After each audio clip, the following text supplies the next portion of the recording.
इतनी संख्या में लोग पहुँचे, क्या कुछ कहेंगे, क्या उद्देश्य है इसका पीछे? इसका उद्देश्य है, ये ऑल इंडिया द्विवार्षिक अधिवेशन हो रहा है। लोको पायलट, सहायक लोको पायलट जो रेल का ट्रेन चलाते हैं, उनका जो ट्रेड यूनियन है, उनका ऑल इंडिया द्विवार्षिक अधिवेशन हो रहा है।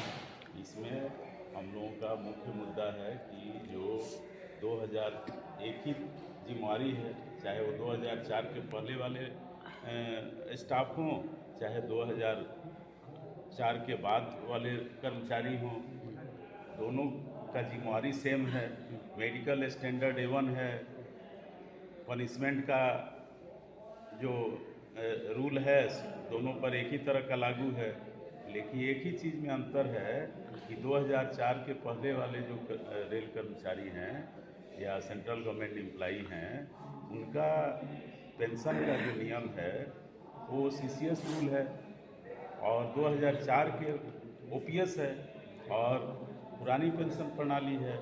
और 2004 के बाद जो लोग आए हैं, जो एक ही तरह का जिम्मेवारी निभा रहे हैं, उनका जो पेंशन का नियम है, पेंशन NPS कर दिया गया है, अभी जो है UPS लाया गया है।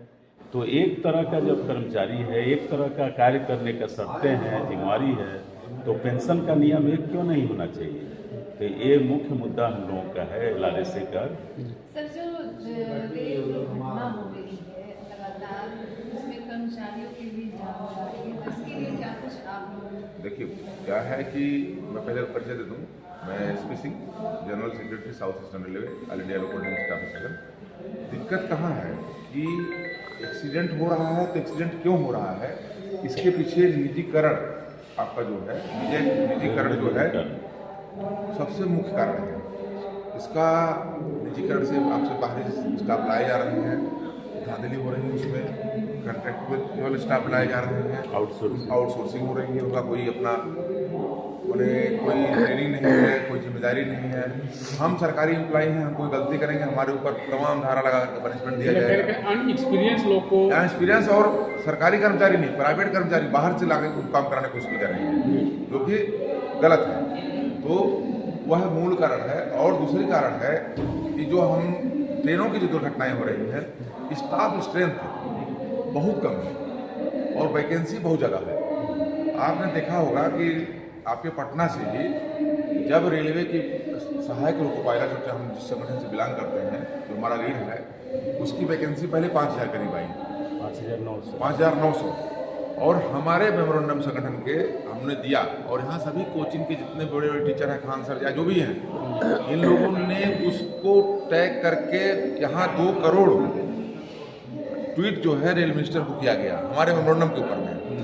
और सरकार पहले नहीं मान रही थी कितनी वैकेंसी है, लेकिन कुछ दिन बाद जब कंचनजंगा दुर्घटना हुई है NF रेलवे में, नॉर्थ सेंट्रल रेलवे में, देखिएगा रातों रात असिस्टेंट लोको पायलट की वैकेंसी 5009 से बढ़ा करके 18000 कर दी गई, और 10000 वैकेंसी डिपार्टमेंटल एग्जाम के तहत दी जाएगी असिस्टेंट लोको पायलट की, और 18 से 28 हो गया। फिर भी अभी भी 10,000 वैकेंसियाँ और खाली हैं, क्योंकि जो लोग रिटायर होंगे, मेडिकल डिकटाइज हो रहे हैं। तो ये मूल कारण है।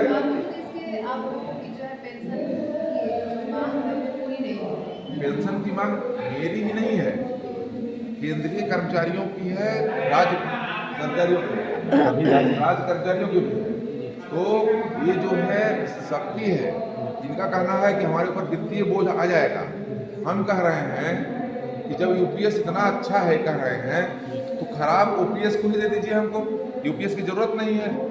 और 18% सरकार देगी, 10% एम्प्लॉई का कटेगा, 28% उसके ऊपर DA, माने हमारे बेसिक का 50% का आप काटिएगा और लास्ट में थोड़ा सा अमाउंट दीजिएगा। ये गलत है। यह केवल पूंजीपतियों को पैसा लुटाने के लिए एक तरीका है, इसलिए हम इसका विरोध कर रहे हैं। आप क्या कुछ कहेंगे सर, इस अधिवेशन में कहाँ से लोग पहुँचे? इस अधिवेशन में पूरे ऑल इंडिया से जो लोको पायलट कैटेगरी है, ट्रेन के चालक संवर्ग से सभी लोग, ऑल इंडिया के जितने भी प्रतिनिधि हैं, सभी लोग यहाँ आए हैं।